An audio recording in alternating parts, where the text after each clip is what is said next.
This news update is brought to you by... From rom-coms to dramatic tearjerkers and hit action movies, video on demand from Flow's got what you need, baby. Spend some we time tonight. Oh yeah. Simply press the VOD button on your Flow remote. This is how we do TV. This is how we flow. It's Wednesday, January the 20th, 2016, and this is your Barbados Today morning news update. I'm Emmanuel Joseph. Thanks for joining us. In our top story, the Barbados economy has recorded its second consecutive year of growth, albeit small. In his economic review of 2015, Central Bank Governor Dr. Delisle Worrell said growth last year reached 0.5%, up by 0.3% over 2014. Dr. Worrell said the improvement was due mainly to a stellar tourism performance. There was a 13% increase in airlift from major source markets, an expansion in room stock, and refurbishment of aging hotel plant.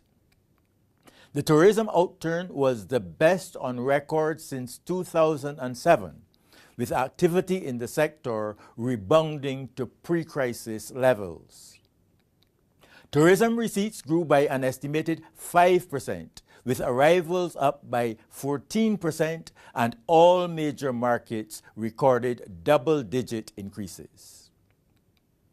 Tourism was the only sector to record measurable growth. Construction activity is estimated to have decreased by 3%, due largely to unexpected delays in the start of major infrastructural projects. The retail, business, and other services sectors saw limited spillovers because there was no impetus from the foreign exchange sectors other than tourism. Dr. Worrell also assured that even brighter days are ahead for the Barbados economy, with an expected improvement in revenue, a shrinking of the $366 million fiscal deficit, and the net public sector debt to GDP ratio falling to 60% by the end of the 2020-21 financial year. He said that tourism and construction will pave the way for more growth this year. In addition, the planned investment of $1.3 billion in new hotel plant over the next 5 years is projected to increase hotel room capacity by 40%. Tourism and construction should provide enough stimulus to the wholesale, retail, and business services to produce economic growth of about 1.8% in 2016. Over the next 5 years, real GDP is forecast to expand by 1.7% on average, peaking at about 2% in 2017, when major tourism infrastructural projects such as Sandals, Wyndham, the former Sam Lord's Castle, and other tourism development projects are expected to be in progress or nearing completion. This island's top cop is calling for an urgent review of the security systems at the ports of entry.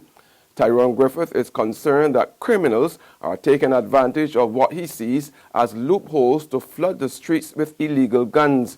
Speaking at a crime symposium yesterday, Griffith said he is more than willing to work with other law enforcement agencies and interest groups to address this problem. Indeed, it is now imperative for us to urgently engage in a systematic review of the security apparatus and some components of existing business models at these critical sites.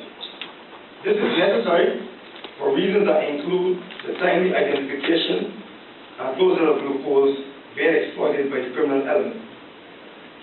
Such an intervention is required for the preservation of an environment necessary for sustainable economic activity, to help halt the continual loss of human capital to violent crime, and to drastically reduce the debilitating fear of crime. Addressing the same symposium, anti-crime activist Julie Dash has appealed to Barbadians to be the eyes and ears of the police in their communities in order to help reduce crime. The newly appointed chairman of Crime Stoppers for Latin America, the Caribbean, and Bermuda stressed that the local police force simply did not have the resources to effectively police every community. We're certainly not alone. but we are, as the Royal Barbados Police Force, underfinanced, undermanned, and under pressure. And I believe we do an incredible job with what we have, but you need to work closely with us and agencies such as Crime Stoppers, because you're not having to pay for the information. All you have to do is receive it. It's information that you don't have to dig for. And I believe that we're doing a good job.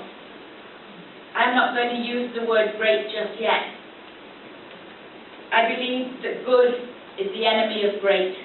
We have to strive to be great. We have to strive to be excellent. We have to strive to be number one. Former Prime Minister Wayne Arthur is warning that the phenomenon of correspondent banking poses a formidable challenge to Caribbean countries.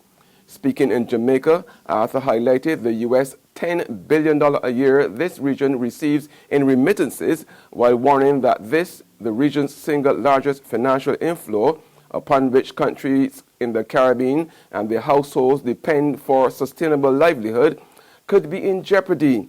Correspondent banking forms part of the global crackdown against financial crime and international terrorism. Prominent businessman Ralph Busy Williams is sticking to his guns that Barbados should not be referred to as the freest black nation on earth. In fact, he maintains it is wrong to refer to it as such.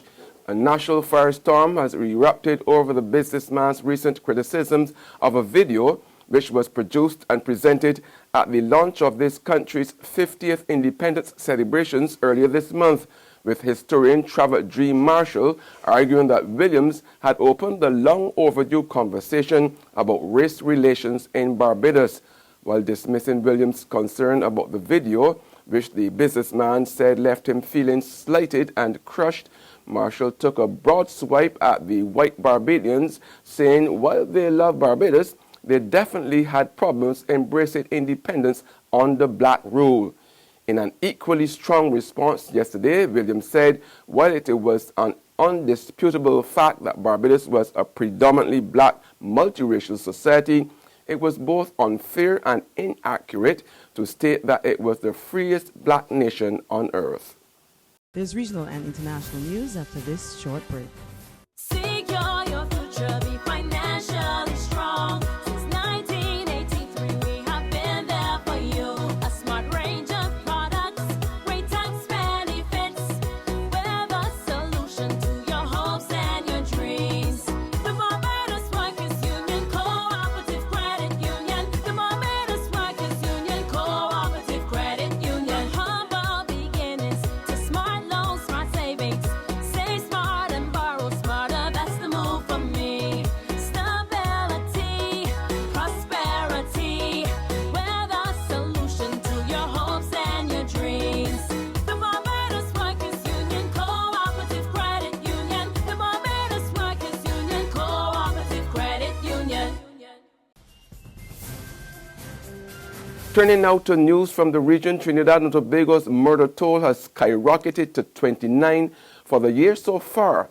4 people were killed in South and Central Trinidad overnight, taking the country's homicide rate to 29 in less than 3 weeks. Among the dead was an unidentified man whose body was discovered burnt on a pyre of tires and debris. And on the international scene, Donald Trump's Republican presidential bid has received the backing of Sarah Palin, the populist ex-governor of Alaska, who was the Republican vice presidential candidate in 2008. Well, I am here because, like you, I know that it is now or never. I'm in it to win it because we believe in America and we love our freedom. And if you love your freedom, think of that. Think of that and know that the United States military deserves a commander-in-chief who loves our country passionately and will never apologize for this country. A new commander-in-chief who will never leave our men behind. A new commander-in-chief, one who will never lie to the families of the fallen. And on that note, we end our Barbados Today morning news update. However, you can join us again this afternoon. Until then, remember to log on to www.barbadostoday.bb, subscribe to our e-paper email updates, or like us on Facebook. You can also catch us on Izumi Media in bus terminals or screenplay at supermarkets and gas stations near you. Also tune into Channel 101 on Flow TV and to Mix 96.9 FM to get all the latest news and sports. I'm Emmanuel Joseph. Have a fantastic day.